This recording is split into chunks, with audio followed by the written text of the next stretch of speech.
Chers compatriotes, chers camarades, chers amis, le 13 février est la date à laquelle Godefroid Munongo, ministre de l'Intérieur de la sécession katangaise, annonce officiellement la mort du Premier ministre Patrice Lumumba et ses deux compagnons Joseph Okito et Maurice Mpolo, respectivement sénateurs et ministres. En effet, c'est le 13 février 1961, 28 jours après l'assassinat des 3 détenus politiques déportés à Elisabethville, capitale de la sécession, que Godefroid Munongo expose devant la presse et le monde entier, braqué sur l'affaire Lumumba, les scénarios de culpabilisation des victimes et de maquillage du crime en accident de fuite. Il fait passer au cours de sa conférence de presse Patrice Lumumba et ses compagnons pour des fugitifs évadés de prison, interceptés dans leur fuite en voiture et tués par les habitants d'un petit village aux identités non révélées, soi-disant pour les protéger des représailles et des poursuites judiciaires. Godefroid Munongo déclare au journal Essor du Katanga du 14 février 1961, je cite, « Si Lumumba et ses complices ont trouvé aujourd'hui les châtiments de leurs crimes en se faisant abattre par les villageois excités, ils n'ont que ce qu'ils méritent et ils n'ont qu'à s'en prendre à eux-mêmes. Ils ont pris le risque de s'enfuir, ils savaient ce qui les attendait en cas d'échec d'une tentative désespérée. Le gouvernement du Katanga les avait emprisonnés, ils entendaient le garder, ils ont voulu jouer au petit malin. » Fin de citation. Godefroid Munongo n'est pas le seul à parler ainsi.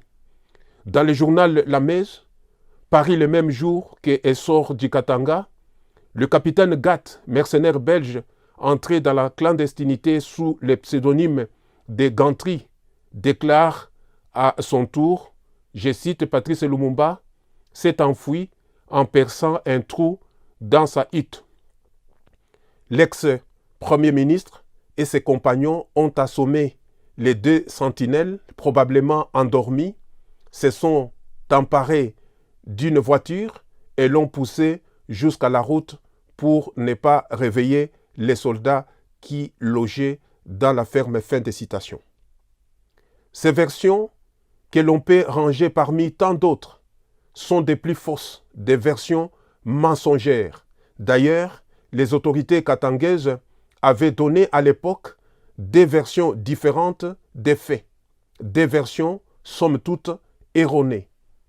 Il s'agit, pour rappel, d'une version du 13 février 1961, version donnée par Godefroid Munongo, portant faussement sur le risque d'une fuite, et la version de Moïse Tchombé exposée dans l'hebdomadaire belge, pourquoi pas, du 31 janvier 1964.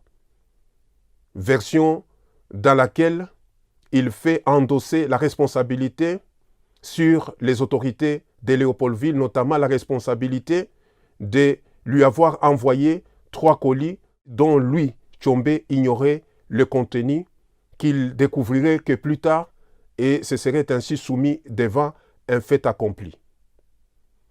Sur l'assassinat de Patrice Lumumba et ses compagnons, et à la lumière de l'histoire, des 2 commissions ayant eu lieu sur cette affaire, notamment la commission d'enquête décidée par le Conseil de sécurité de l'ONU le 21 février 1961, et aussi la commission d'enquête parlementaire belge de 2001 à 2002 et les livres de Ludo de Witt et l'assassinat de Patrice Lumumba, il ne plane aucune ombre de mystère sur les responsabilités des autorités belges de l'époque et les autorités congolaises de Léopoldville et du Katanga, les unes pour avoir été des commanditaires machiavéliques et les autres des exécutants apatriotiques, opportunistes et venant au rôle des fantoches.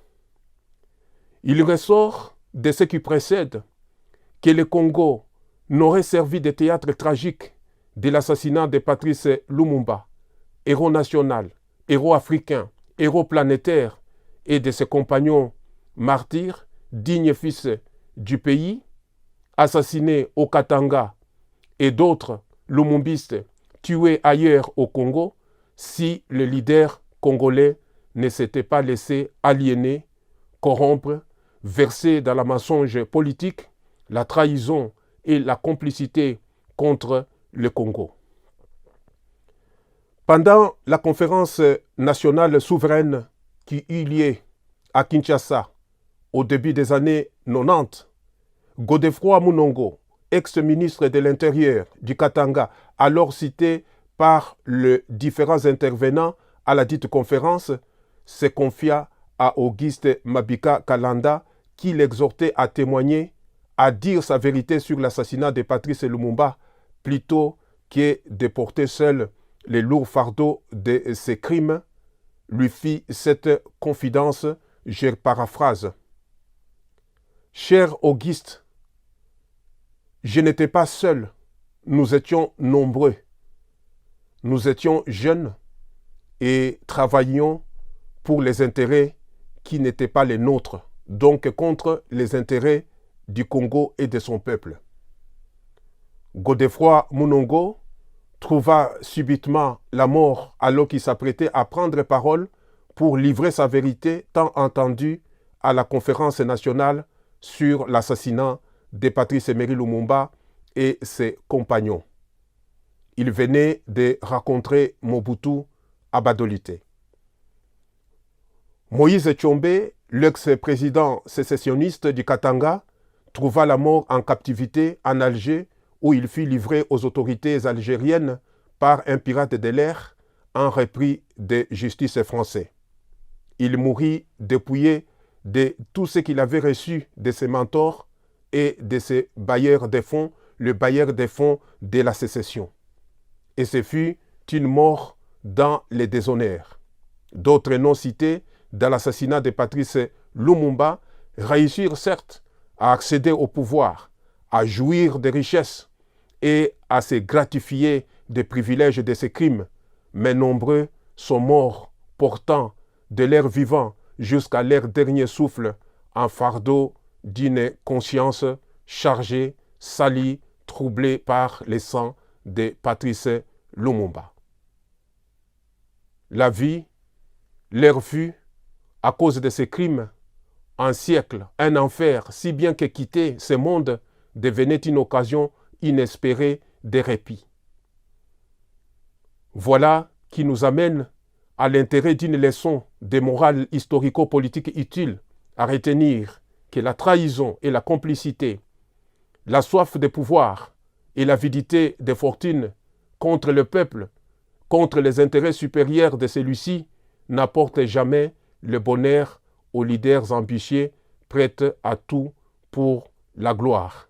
C'est l'histoire qui l'en témoigne.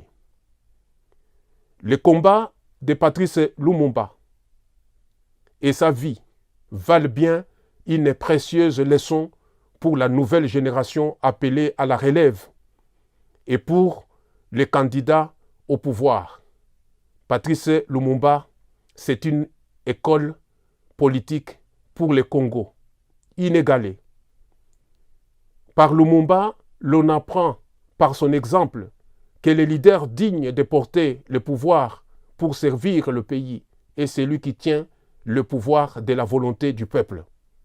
Celui qui gère le patrimoine économique pour le bien-être du peuple.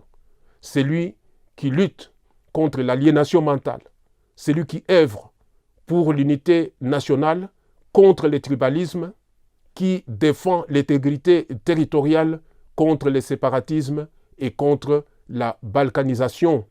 Celui qui défend l'égalité souveraine des États et œuvre à promouvoir une coopération d'égal à égal, loyale et profitable aux partenaires.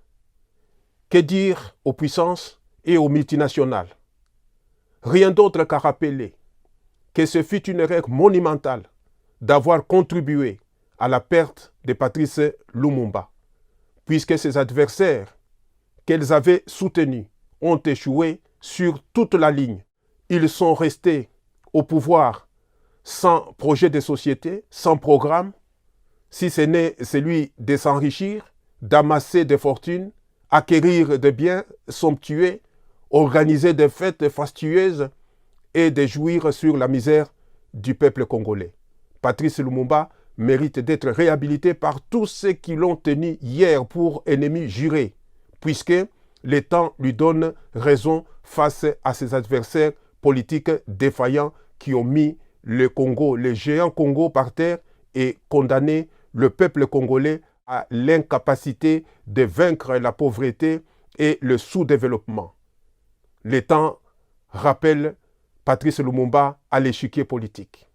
Cela n'est que vérité et justice.